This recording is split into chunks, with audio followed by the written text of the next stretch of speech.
First, the main words need to be defined so you can understand the lecture. Content words is the first word. Content words are words that carry meaning.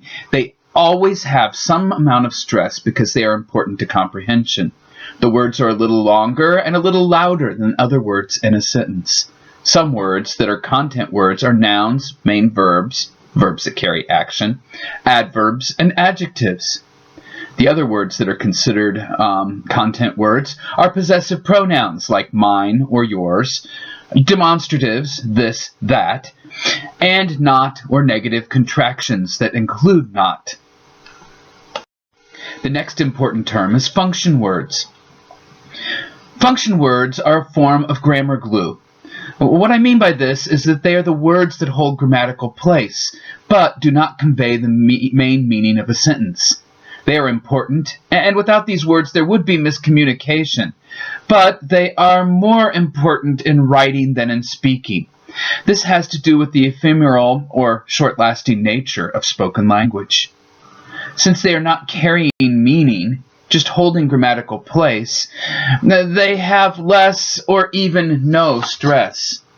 Function words include articles, like a and the, prepositions, in, on, at, possessive adjectives like my, his, her, personal pronouns I, you, he, she, it, we, they, conjunctions and, or, but, so, and auxiliary verbs.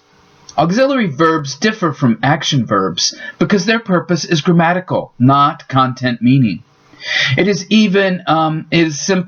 possible to have the same word, had, can be used as a main verb and an auxiliary verb in the same sentence. I had a hamster. The first had is auxiliary because it is holding the grammatical form of the past perfect, and the second had is the action of possession, the past participle of have. Now, side note, it is one of the only times that the same word can repeat itself in a sentence.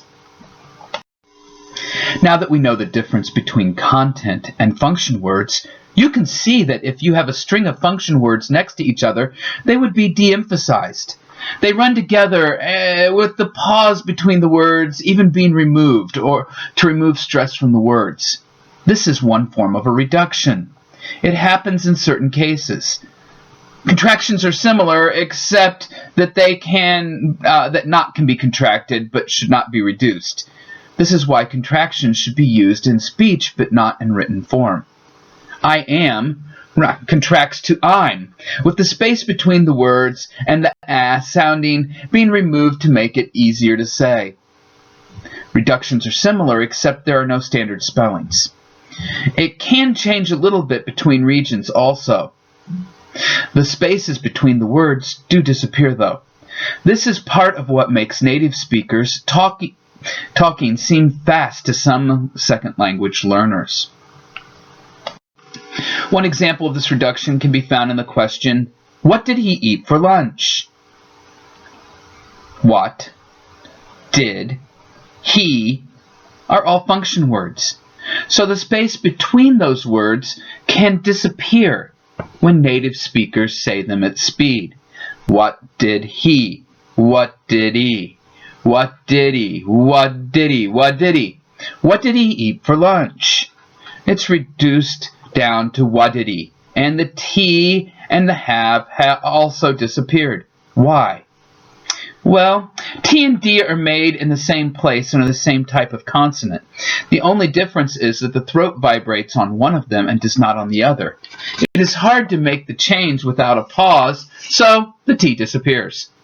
H is hard to say and also disappears. More on this on the next video, though. Here is another example. What do you? To say do you by themselves, there is a lot more stress than there should be in connected speech. When it is removed, it sounds like what'da ya? If it is reduced further, it could even be taken to what'ya. The dy is a little hard to say, so it changes either to the j or ch, depending on the region of usage, turning the words into either wajja or whatcha. Once again, there is more on the next video, but basically it happens because it is easier. Here's a list of a few more common reductions. Ought to reduces to oughta. Have to reduces to have to. Has to goes to has to. Would have becomes woulda. Could have to coulda. May have to maya. And might have to mighta. These are some common reductions. This concludes the multimedia study guide created for English Pronunciation Clinic. You can download the PowerPoint and transcript for the study guide. Please go on to the second week study guide video, Video 2, Making It Easy.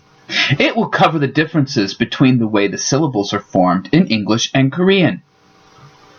All images in the PowerPoint were found using Insert Online Picture function with the Creative Commons image search option, which is a feature of Microsoft PowerPoint 2013. The IPA form is made using IPA Sans, which was downloaded from the University of Central London. English information is from Teaching Pronunciation, a reference for teachers of English to speakers of other languages by Celsia Murcia et al., 1996.